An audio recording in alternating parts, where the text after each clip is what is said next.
On va reparler de tennis, le tennis qui est à l'honneur ces dernières semaines sur notre antenne. Et pour parler de tennis, eh bien, on a choisi un autre club qui lui aujourd'hui fête ses 25 ans d'existence. Eh bien, c'est tout un bail, c'est à côté de Saint-Dizier, pas très loin de Saint-Dizier. Le club est regroupé entre deux villages, Bettencourt-la-Ferrée et Chancenay. Ça s'appelle le Slow Tennis qui fête ses 25 ans. Et pour nous parler du Slow Tennis, mon invitée du jour, elle est à la création de ce club. Elle est membre du bureau aujourd'hui, Jeanne Ballereau. Jeanne, bonjour. Bonjour Marco. Alors Jeanne, après vous avoir reçu il y a quelques mois pour parler du handicap, aujourd'hui, eh bien, vous êtes une femme active puisque depuis 25 ans, vous êtes, je dirais, entre guillemets, à la tête de ce club. Est-ce qu'on peut faire un bond en arrière et nous rappeler un petit peu comment ce club est né ? Alors avec plaisir. Je vais vous parler d'abord de la victoire de Noah en 2003 à Roland-Garros, qui a été pour le tennis un boom formidable et une opportunité intéressante pour les subventions qui ont été versées par la Fédération française de tennis aux clubs ou aux municipalités qui voulaient se doter de terrains de tennis. C'était la belle époque en fait. Donc le slow tennis est né là grâce à M. Blanchard, le maire de la commune, qui a décidé de construire des terrains de tennis et qui de ce fait a commencé la construction en 1984. D'accord. Puis en 1985, la création du club. Donc un an après, on crée le club. Puis en 89, la construction du complexe Jean Jaurès, qui nous permet à nous tennis de nous allonger, de progresser, de grossir. Qui nous permet de bien travailler l'hiver. Qui nous permet de bien travailler. Et en 95, la construction d'un magnifique clubhouse à côté des terrains extérieurs.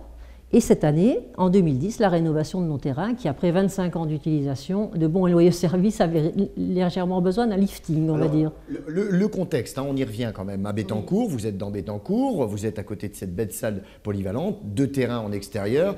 Alors, comment vous pouvez expliquer, Jeanne, puisque les derniers invités qu'on avait, notamment nos amis barisiens, qui ont des difficultés et qui sont un petit peu à l'âge de la préhistoire dans le tennis, comment vous expliquez? C'est une volonté de la mairie, c'est vous qui étiez engagé et vous avez fait passer un message qui a plu au maire du village? Je pense qu'il y avait une volonté du village, de la municipalité, du maire, et puis le fait que le club s'investisse, s'engage, crée une école de tennis dans laquelle les enfants étaient accueillis, crée des compétitions, mais aussi du loisir, de la convivialité, l'envie pour les gens du village de venir au tennis, même si on n'est pas licencié.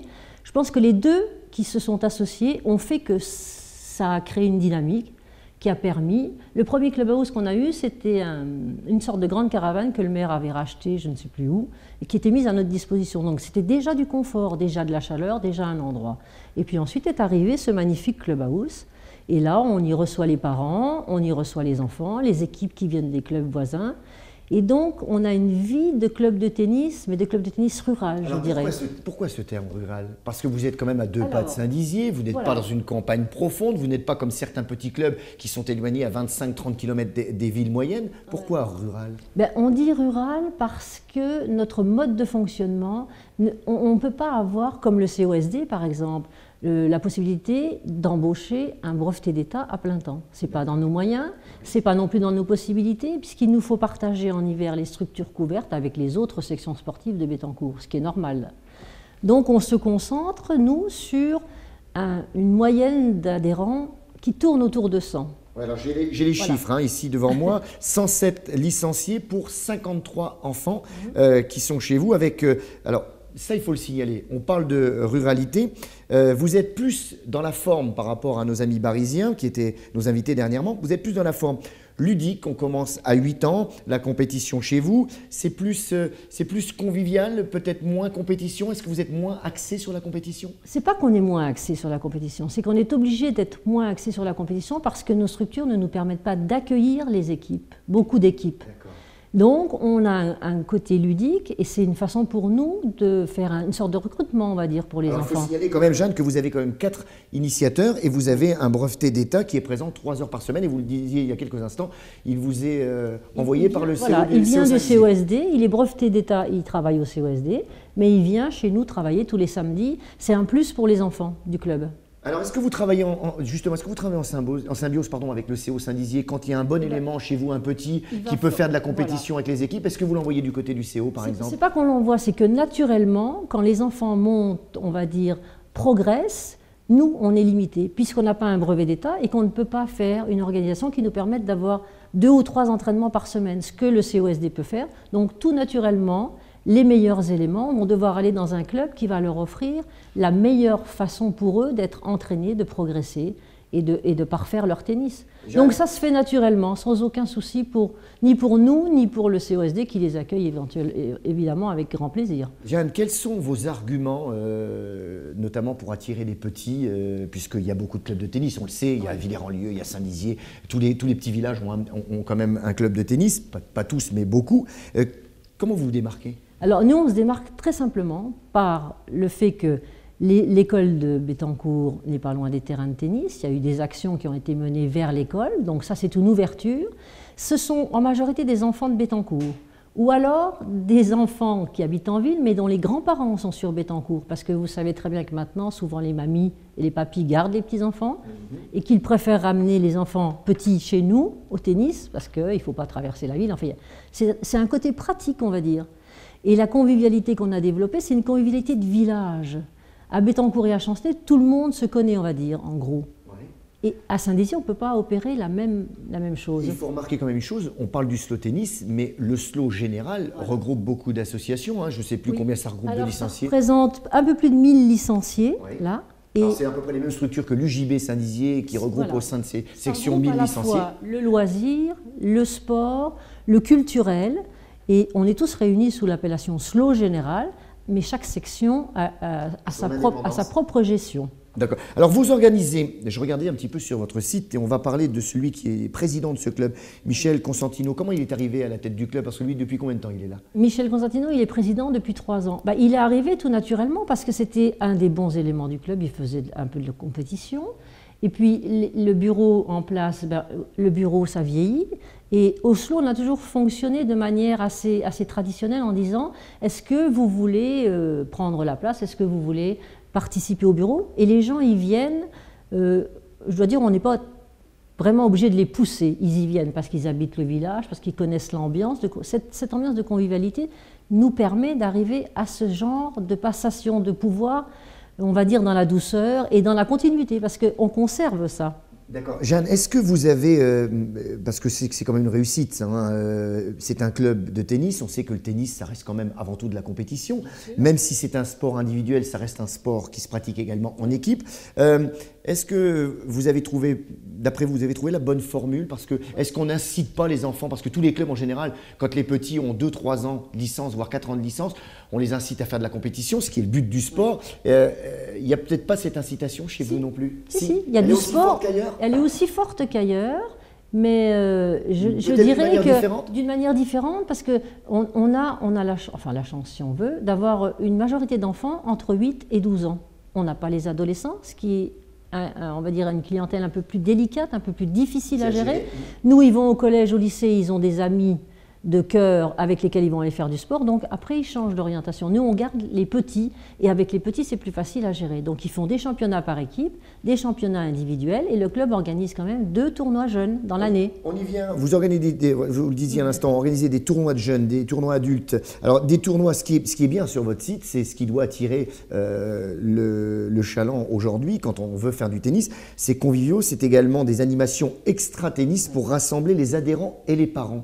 Alors, extra-tennis, c'est quoi? Alors, extra-tennis, par exemple, on fait ce que font tous les clubs, j'imagine, le Père Noël, la galette des rois, des tournois qu'on appelle à la cloche, entre guillemets. C'est-à-dire, c'est des tournois qui sont des tournois amicaux. On invite son papa, sa maman, sa grand-mère, son grand-père. On fait un tournoi des familles.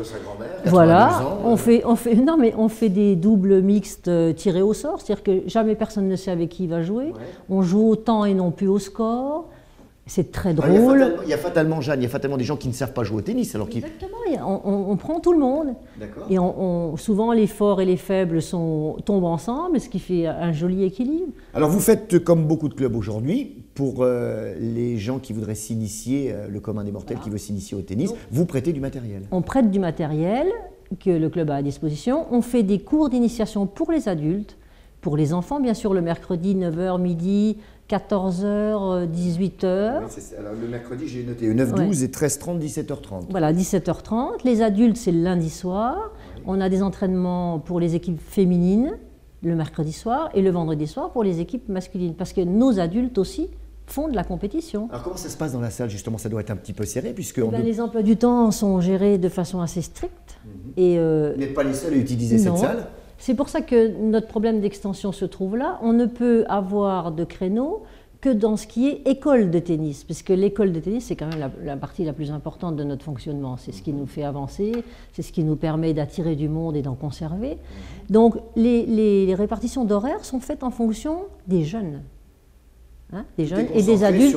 Tout est concentré et sur la compétition en priorité. Et il nous reste après en loisir le dimanche et le samedi après-midi, où le gymnase est à la disposition des tennismen et tenniswomen pour leurs loisirs. Alors ces 25 ans, on les traduit comme ça par un succès grandissant. Est-ce qu'il y a des nouveautés cette année? Est-ce qu'il y a un fait marquant cette année à l'occasion de ces 25 ans? Ou alors on continue à mettre en place tout ce qui est mis depuis quelques années? On continue, mais le fait nouveau, c'est bien sûr la rénovation totale des terrains, qui nous permet quand même de mieux jouer, parce qu'ils commençaient à être usés. On fait Bercy. Tous les ans, on fait un bus qui part de Bettencourt et qui emmène les enfants, les adultes, enfin ceux qui veulent, à Bercy. C'est intéressant. On emmène des enfants à Roland-Garros. Et on a comme ça tout au long de l'année des événements particuliers. Et on va, je suppose, faire une très grande fête pour nos 25 ans. 25 ans, c'est le bel âge quand même. C'est l'âge adulte. Ouais. Donc voilà. Eh bien, je crois qu'on a tout dit. Je pense qu'on a fait un tour général, à moins que vous ayez, Jeanne, autre chose à ajouter concernant le slow tennis et ses 25 ans. Non, je souhaite juste que ça continue, parce que l'esprit qui y règne est un esprit de convivialité. C'est très agréable, les équipes qu'on reçoit sont contentes, nous reçoivent après de la même manière, de façon tout à fait gentille. Il y a le sport, il y a la compétition, mais il y a l'après-sport, où on partage une brioche, voilà. Et ça restera pour nous, grâce à la fois à nos structures, la proximité d'un beau club house à côté de belles structures, vont nous permettre de continuer.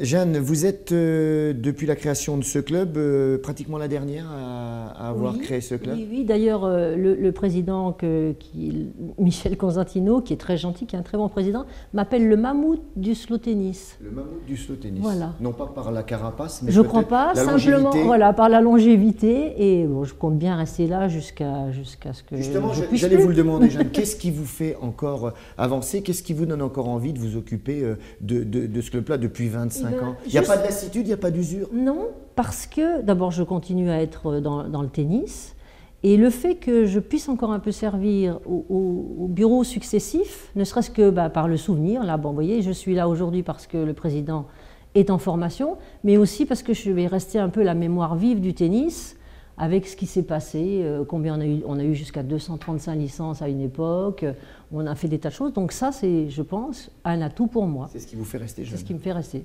Et puis de jouer au tennis aussi quand même un peu. Jeanne, merci d'avoir répondu à notre invitation. On se retrouvera, je le rappelle, on se retrouvera au mois de septembre pour reparler de handicap.